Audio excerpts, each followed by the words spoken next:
We ran the whole primary on $180,000, Scott, and we beat the field. Ended up ahead by 3 points, running against a corporation commissioner. Where the grassroots? Grassroots, she doesn't have a good ground game, but she will continue to be able to outspend us significantly, but we've got a real good shot at it.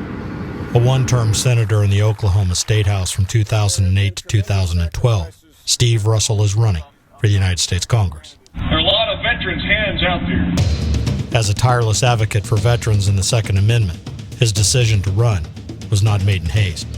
After careful consideration, he knew what this run would mean for his family, but he also knew that his country was in desperate need of leaders.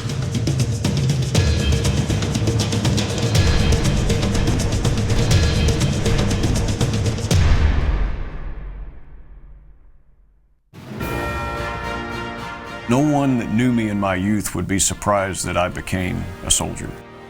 The most extraordinary leaders sometimes come from the most ordinary of men.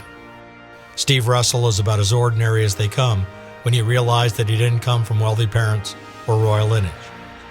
But Russell is a no-nonsense, common-sense leader who knows no bounds when it comes to character, integrity, loyalty, and faithfulness. When I was born, my mother had miscarried several times before I was born. There were 5.5 years between me and my brother. I almost died at birth because my blood type was opposite hers. So my mom has always called me a fighter. Steve Russell grew up in Del City, a suburb of Oklahoma City, Oklahoma. The neighborhood of his youth was unique to say the least. The vast majority were World War II veterans, so he grew up listening to their stories of courage and sacrifice. And they really passed on to me an incredible work ethic and a patriotism. My dad had served from 53 to 57, and it was just during all of that generation, I think, that really instilled an awful lot in me. Steve Russell, like so many young boys, loved to play Army. Digging trench lines for my G.I. Joes, playing in the creeks and woods behind my house. And then one day I was playing in the woods and suffered the inevitable consequences of using poison ivy as a part of my personal camouflage. And I was laid up several days from school and extremely bored. And the only thing within reach was the only Bible in our home, a wedding gift to my parents, and began to read in the Gospel of Matthew. And once I got to the Sermon on the Mount, I was very moved by it, where Christ instructed in how people should conduct themselves. At that time, you could grab a Gideon's New Testament out of racks in the public junior high schools. And I grabbed one and began to read it. And over the course of doing that, I came to a very deep faith in Jesus Christ. It was very pivotal in my life. The question of what he would be when he grew up was never in question to him.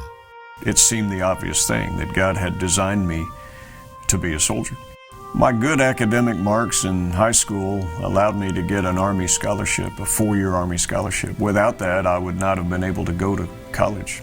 My parents would not have been able to afford that. He received a commission in 1985 and went to Ouachita Baptist University and became the #1 cadet in his college.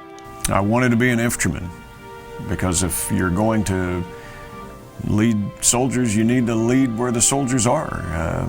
Machines are fine and equipment's fine, but the infantry is men, and that's what I wanted to do. My mom had always told me, whatever you do, don't marry a preacher or a soldier because they move around a lot. His senior year, he met a beautiful sophomore named Cindy. I think the first thing that drew me to her in college was her smile, her blue eyes. We started dating after spring break in March. Within a week or two, we actually felt like we were the ones made for each other. I got a commission in the United States Army, and we got engaged. And it ends up that he is also ordained, so he's both. He's a preacher and a soldier. I promised her mama I'd make sure she finished college, and we ended up getting married the following December and began our adventure in the Army. I don't think I really stopped to think about what my future would be like. And at that time, the United States was not involved in any wars, so we really didn't even see wars in the future. So I didn't really think about the cost of being in a military family. 5 months ago, Saddam Hussein started this cruel war against Kuwait. Tonight, the battle has been joined. When the first Gulf War broke out, Steve Russell, like every other soldier in the Army, was itching to go to the desert. He got to the desert, as he recounts, but it was the wrong one. It was the Mojave Desert, and I was miserable. But I was also at one of the premier places to train, and I was a company commander in the opposing forces mission at that time. He says he cut his teeth on how to lead, position, and maneuver large forces on the ground at Fort Irwin. I had literally 400, 500, 600 soldiers under my command as a captain in my late 20s. Talk about a giant laboratory for war.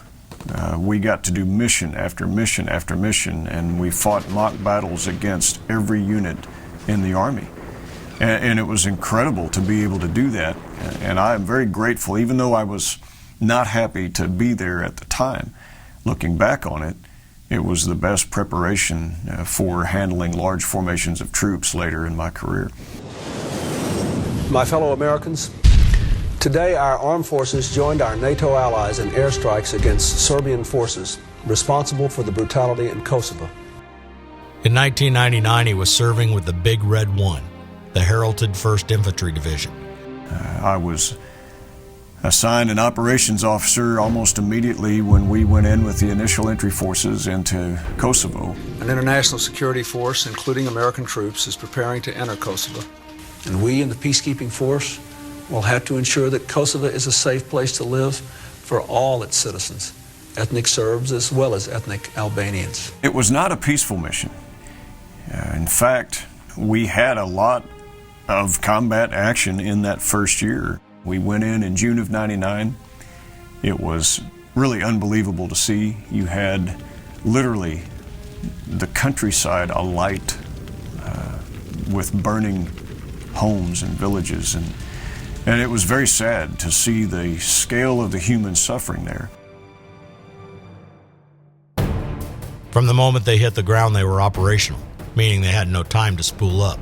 They were thrust immediately into the fight. We had the main city of Nilani that we were in charge of. I remember on the 10th of July, we had a terrible firefight in which our soldiers, they killed 3 enemy, whatever you want to call them, and had wounded others, and it was in downtown Nilani. It was a free-for-all. I mean, it was very confusing, but you know, our unit put a stop to it. And I think that in that scenario, our soldiers performed magnificently. If any mission could prepare a military leader for the future, Kosovo was that mission. As an operations officer dealing with all of that and then also going and executing these plans, it was an invaluable experience, especially later in places like Afghanistan and in Iraq.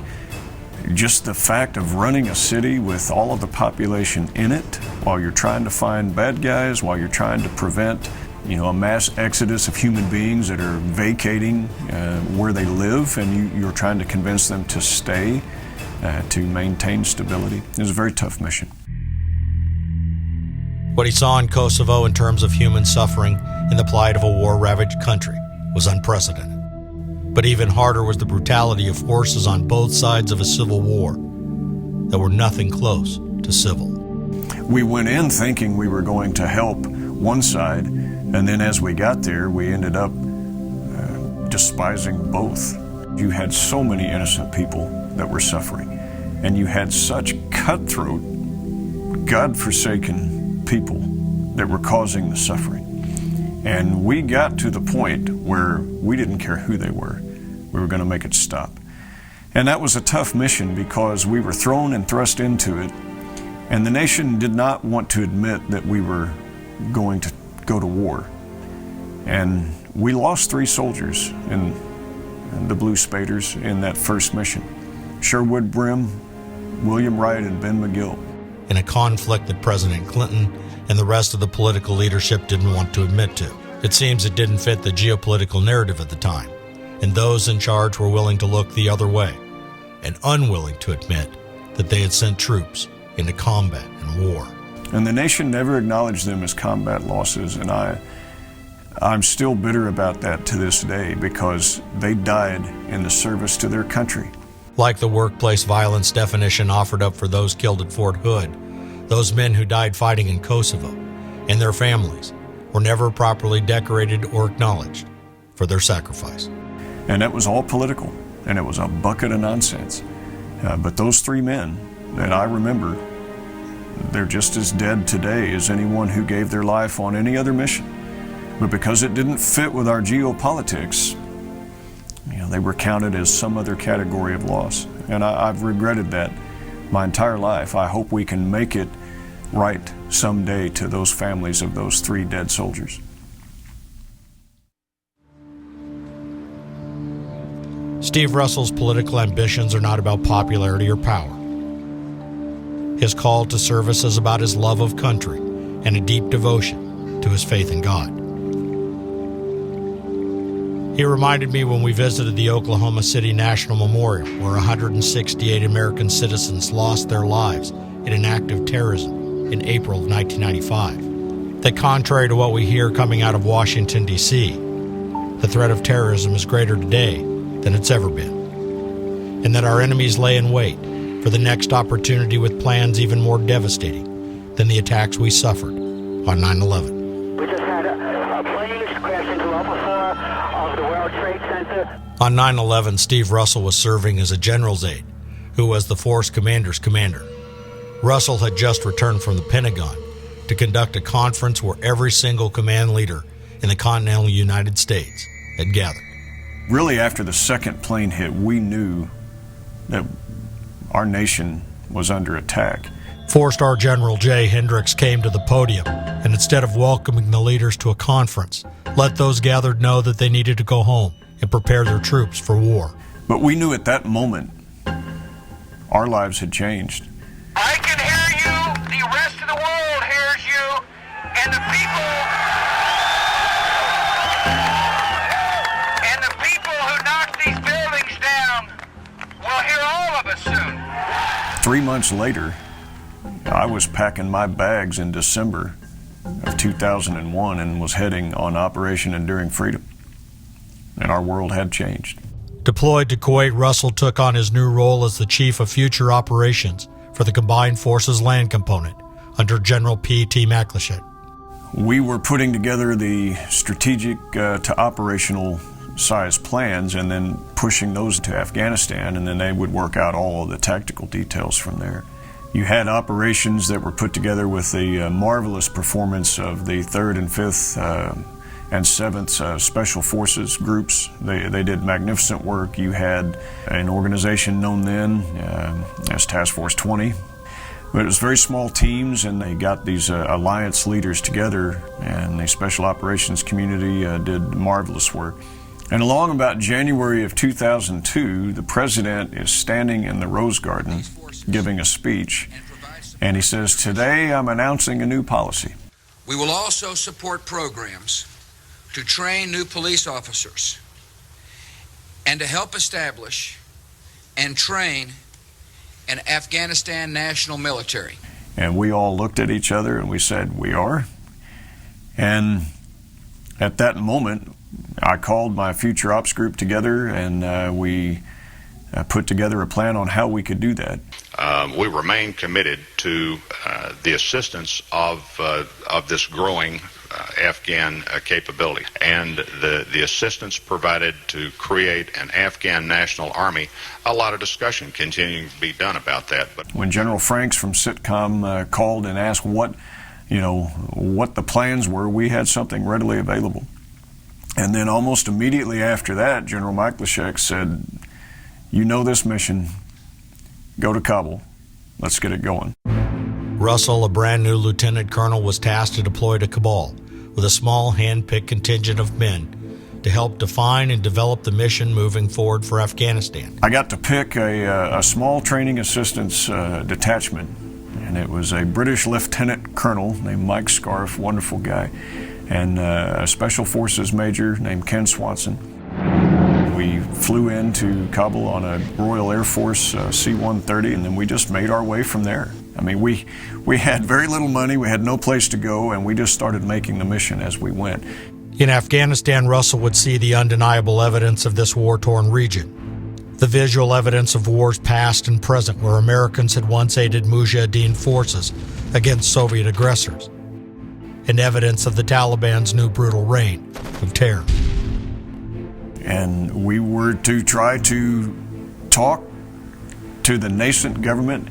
The city of Kabul was held by the Northern Alliance at that time. Hamid Karzai was not the president of Afghanistan. It was literally occupied territory that had been liberated from the Taliban. And I remember sitting down with a dry erase board with the newly determined Minister of Defense of Afghanistan, which was Fahim Khan, and saying, "Okay, Field Marshal, how would you like your army to look? Here are some suggestions." And we began to lay it out, and it was just incredible.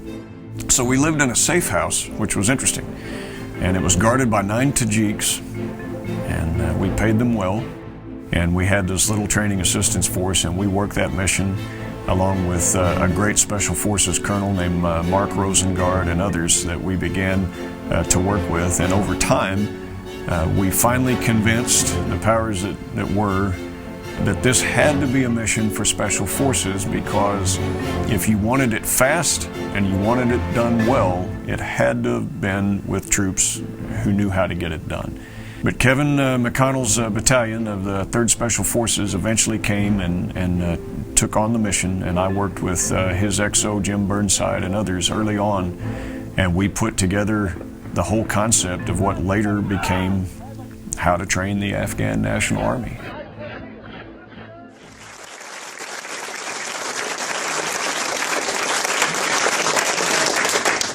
We kept our hand on the plow, shut out, outspent, but not outmaneuvered. We've had an incredible campaign, a campaign of the people. Securing a victory after a hard-fought Republican primary runoff, the one-term state senator would now turn his attention to the Oklahoma general election. I really believe that the Lord has led Steve to right now run for Congress. He's really concerned for his country. I believe he will become elected, and then I think the real battle begins. If I've determined in my mind that it is a path worth pursuing, whether or not I succeed in it, then do it. You can take a risk, or you can see a window, or you can drive to get something and achieve it because you were prepared for that moment. You don't know what the moment is or when it will come, but you've spent a life preparing. And I think that that's how I kind of face life day to day. Upon returning home in the fall of 2002 from Afghanistan, Russell was selected for command at the 4th Infantry Division.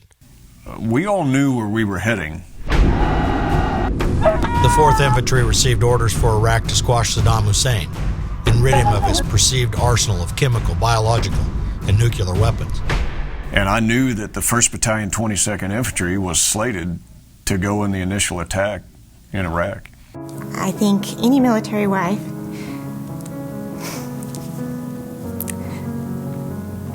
doesn't want to let him go.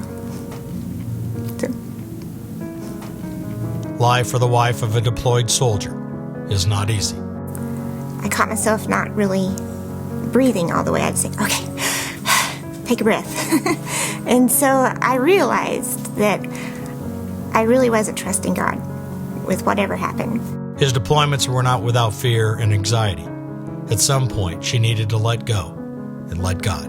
I guess I came to a point that I really had to turn over Steve's life into God's hands and trust him that he would take care of us, me and the kids, no matter what happened, whether he came home or whether he didn't. So. As the balloon went up and all the units began to deploy, we were on our way to Iraq. On the 20th of March 2003, the United States and its allied forces launched an attack against Saddam Hussein and the army of Iraq. You're not frightened now, sir? Not at all, not at all. And you don't be frightened. We are going to tackle them and to destroy them. According to the British government, the Iraqi regime could launch a biological or chemical attack in as little as 45 minutes. President Bush, along with his military and intelligence advisors, provided justification for this conflict to Congress and the United Nations by producing evidence that led elected leaderships from both sides of the political aisle and our allies to conclude that Saddam Hussein possessed weapons of mass destruction. When I hear people talk about we had no business being there, I'm just flabbergasted. This was not a good guy. This is a man that murdered 20,000 of his own political opponents, murdered his own son-in-law, gassed villages. Saddam Hussein had chemically attacked his own countrymen and even hinted of his possession of these weapons that could change the face of the Middle East.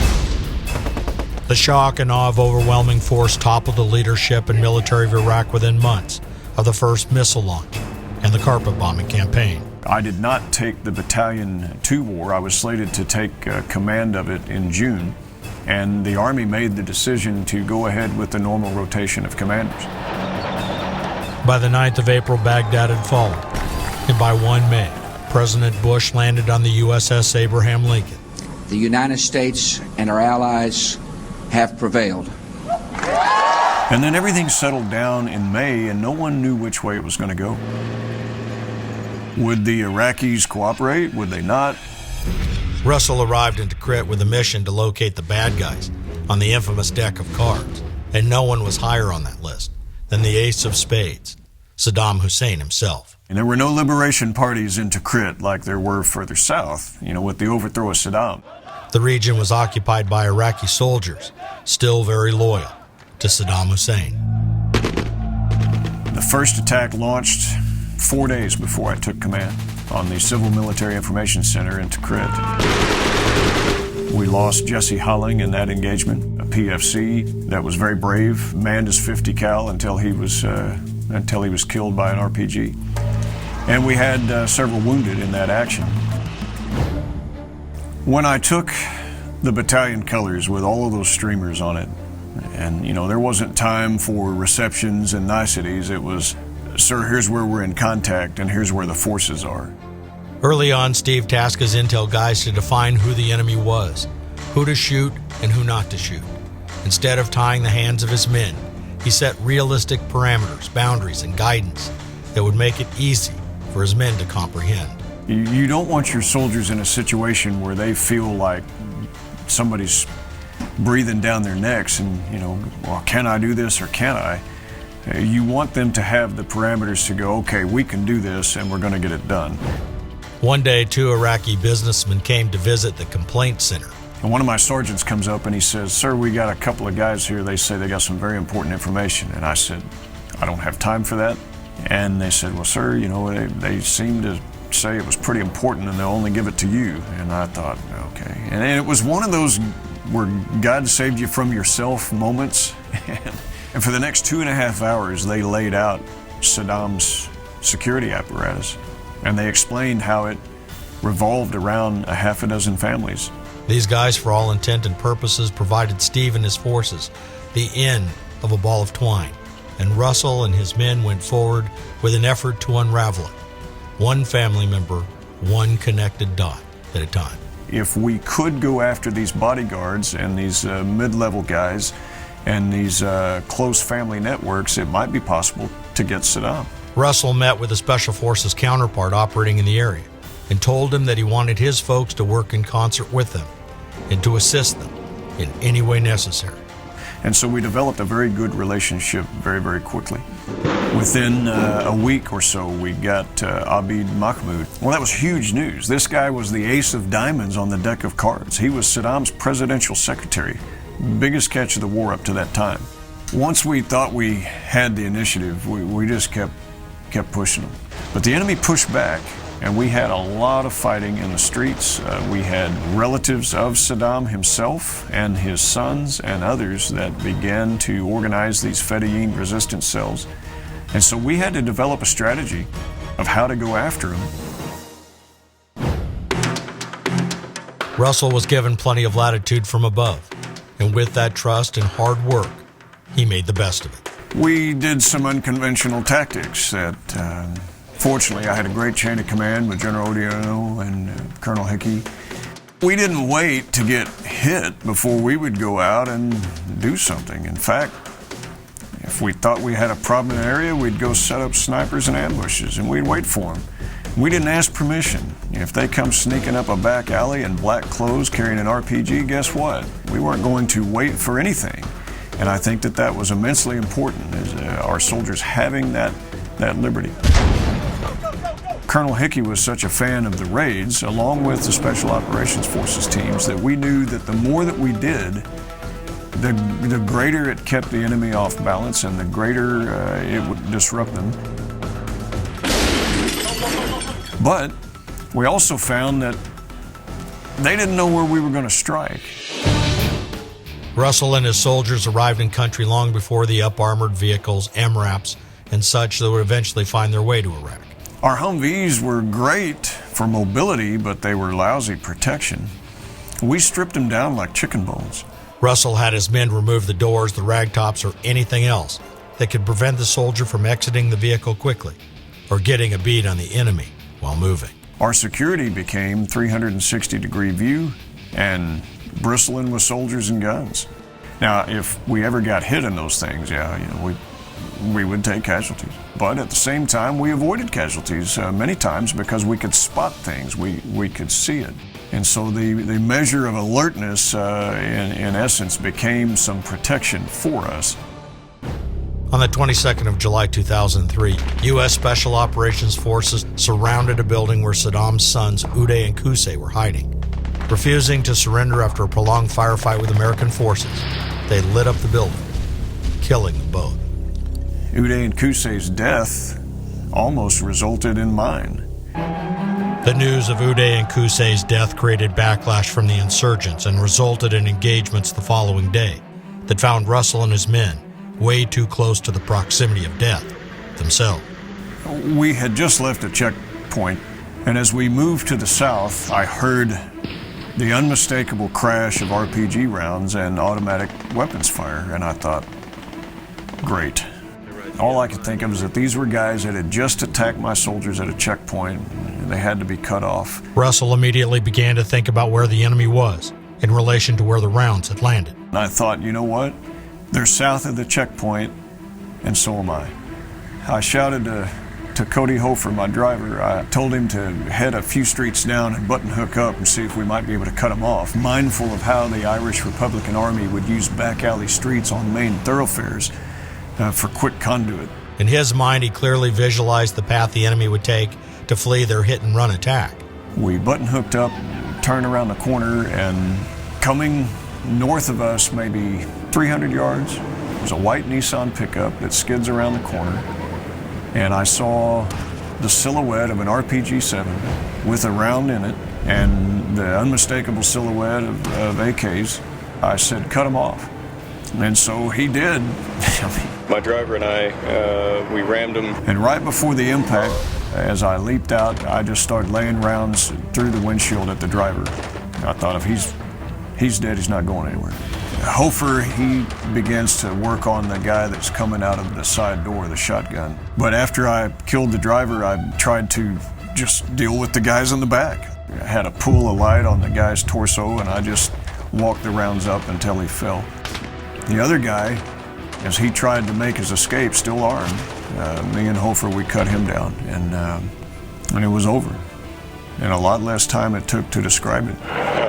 We didn't realize who we had killed at the time. One of them was the brother-in-law of Qusay Hussein. We were stirring up a hornet's nest in that area. And you had foolish, ignorant people back in the United States writing their little stories for their little newspapers, thinking that somehow it was our heavy-handedness that was creating an insurgency. And I just wanted to absolutely slap those people silly. They had no idea. These were people that were protecting and harboring Saddam. A week or two after that, we got Saddam's #1 personal bodyguard, a guy named Adnan Abid al-Muslib. He was our primary target. Which had served Saddam for 20 years. And where he was, Saddam had to have been not far away. Just as the noose was tightening for Saddam, the insurgents switched tactics and started aiming their RPGs at American helicopters. The enemy pushed back in kind of a renewed vigor. We were seeing danger to helicopters, roadside bombs of devastating effect, and RPG attacks, and we were taking casualties. In October, I think we lost 3 soldiers in the first 2 weeks. That impacts you. As a commander of soldiers, one of the hardest responsibilities is notifying the families of the fallen. You recognize that it's your decisions that are going to accomplish the mission and determine, whether or not life will be lost or saved. I was 40 years old when I commanded Task Force 122. The average age in my task force was 19 years, 8 months. I was old enough to be their dad. Russell understood the importance of giving the parents of the fallen soldiers a call from the battlefield.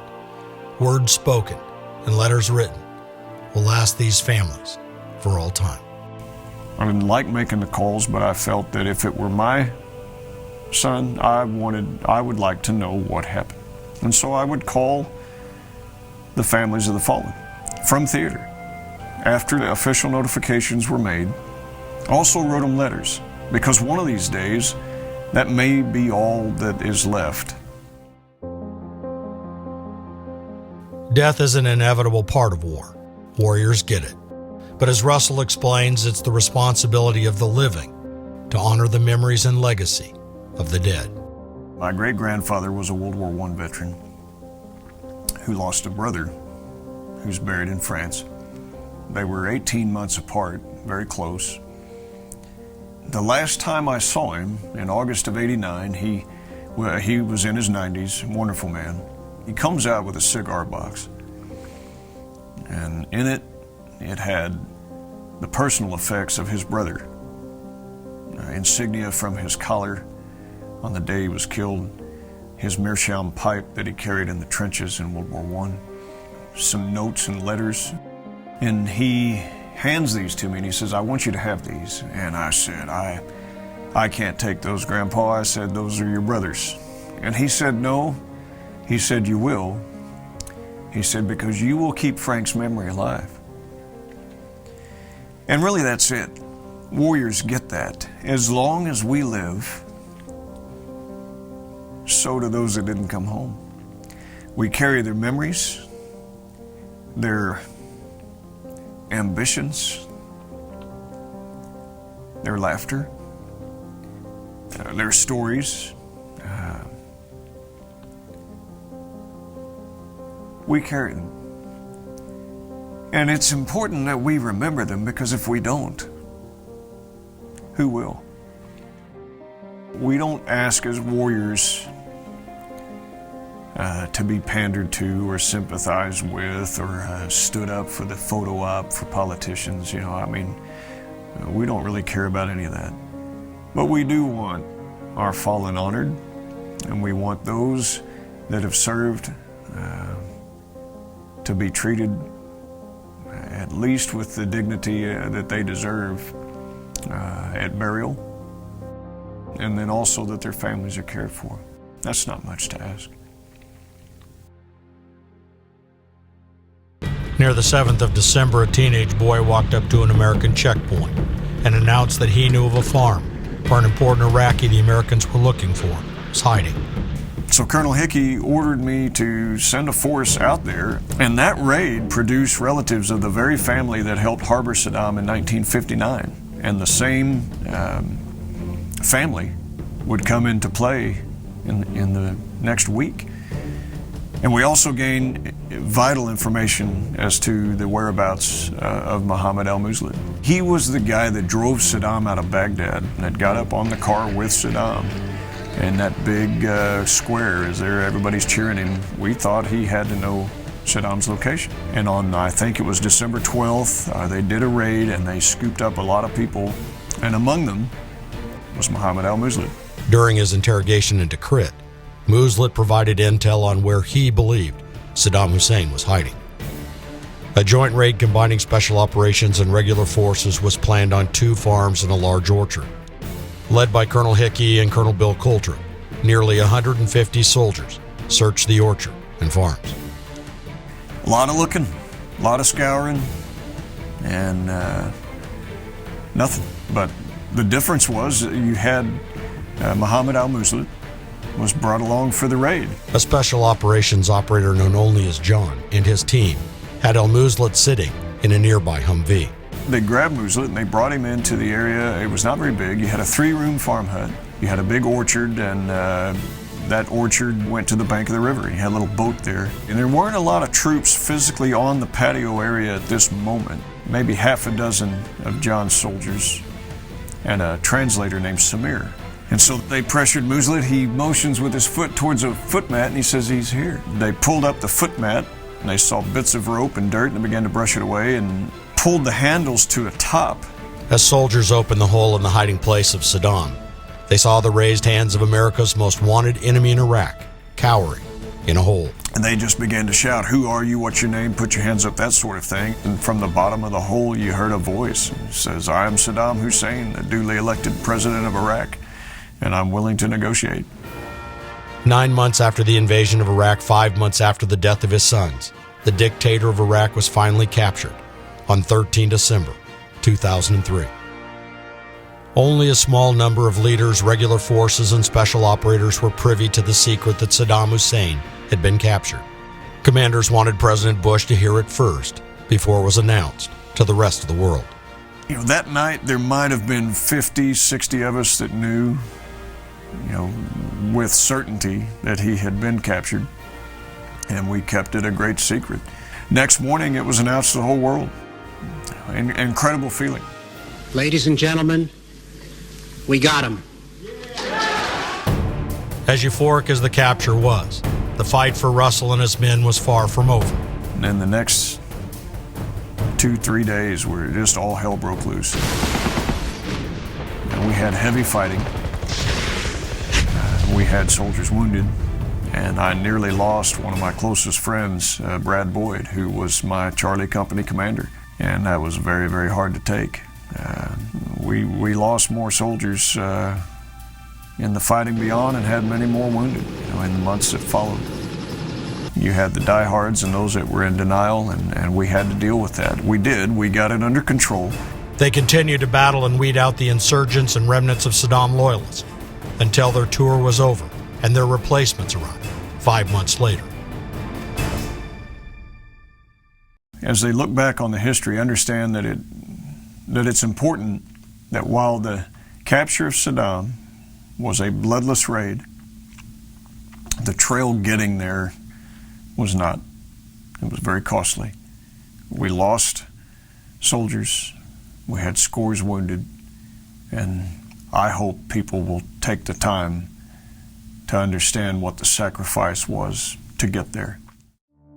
On December 6, 2006, Saddam Hussein was put to death less than 24 hours after his verdict was read, tried and convicted by his own countrymen. What more fitting end than to be tried by his own people and hung in a sense of justice and be put to an end? Very, very fitting. This was when we got Pusey's brother-in-law. At the Oklahoma Historical Museum in Oklahoma City, many of Steve's military belongings from his historic mission to capture Saddam and liberate Iraq are on display. It is a tribute to a different time and place, yet a testament to Russell's proven leadership qualities as he continues his campaign for Congress in the upcoming general election. So we're in the final countdown. It's all come down to one day. We've got a lot of work to do. Great folks with the phone banking. We're still getting out signs. We're still contacting voters. We're going to work right up till the very last moment. In 2007, Steve ran for public office and served Oklahoma as a state senator. Former state senator, what do you prefer, colonel or senator? I actually prefer the colonel. If you're only referring to some prior political title, it really doesn't convey a breadth of experience elsewhere. This receiver actually, it had no middle. Steve's love for guns, veterans, and the preservation of military history led to the creation of his company, Two Rivers Arms. I started the company, Two Rivers Arms, because I was mad I couldn't bring a souvenir home from the war. So we began to take an idea, and now we make the Iraqi Tabuk line of firearms. You figure there are 2 million veterans of Iraq and Afghanistan. We provide an opportunity for them to own something that relates to their service. When I took office, roughly 180,000 troops were deployed in both these wars. And by the end of this year, that number will be cut in half. And make no mistake, it will continue to go down. I look at the city that my soldiers tamed and see it in the hands of terrorists now, and that's very hard to take. Iraq continues to suffer today because of poor decisions. It seems understandable that Lieutenant Colonel Steve Russell would be bitter about the turn of events that have taken place in Iraq since his departure from that country some 13 years ago. But the Iraqi people are a wonderful people. We lived among them. We were given hospitality by them. We earned their respect. They earned ours. 25 million souls with tremendous resources in Iraq that they could do so much. And to suggest that a culture of people can't make it is to ignore the successful countries that are in that region. So when I hear, Bubba from Chitlin Switch, talking about, well, these people we ought to just let them kill them. Stop. These are people created in the image of God. We should be thankful that we live in a peaceful country earned by warriors, that peace was provided for them. And we should be grateful and thankful for that. But don't write off people because they happen to be born where they're at. And as warriors, we feel a kindred spirit with them. We lived among them. We got to know them. And no one cares about them more than us that got to see the circumstances that they were in. I hope and pray that the Iraqi people will find a generation at peace.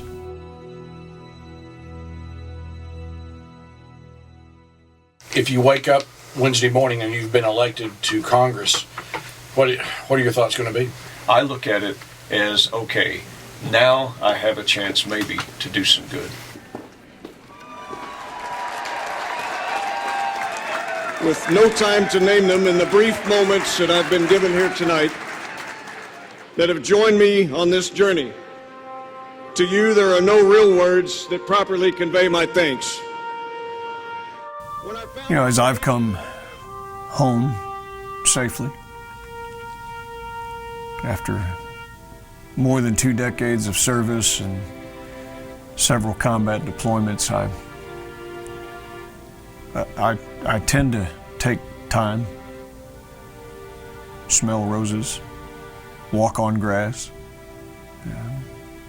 recognize the beauty of a sunset, be a little more patient in line.